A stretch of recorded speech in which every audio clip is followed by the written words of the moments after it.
Good morning everyone. 11:11:30चा time आहे. मी निघाले आहे कॅम्पमध्ये. हा जो रोड दिसतोय ना, हा आहे किर्लोस्कर ब्रिजचा एंड. म्हणजे हडपसरपासून तुम्ही जेव्हा पुण्याच्या दिशेने निघता किंवा फातिमा नगरच्या दिशेने निघता, तिथला हा सिग्नल आहे.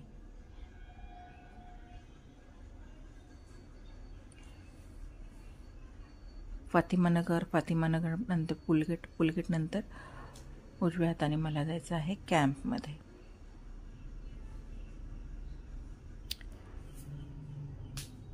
हडपसरमधला मेन इश्यू म्हणजे इथलं ट्रॅफिक.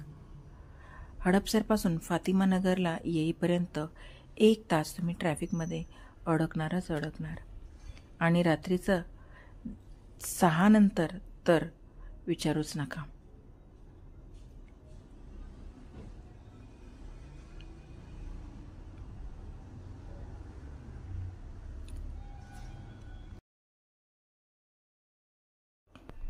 सकाळी 9ला जर तुम्ही निघालात, 9 ते 11च्या दरम्यान, तर ट्रॅफिक हे तुम्हाला लागणारच. पुण्यात जाणाऱ्या म्हणजे हडपसरवरून पुण्यात जाणाऱ्या लोकांना हा अनुभव नेहमीचा झाला आहे. उजव्या हाताला हे दिसतंय, हे PW विद्यापीठ आहे. फिजिक्सवाल्याची ब्रांच आहे इकडे.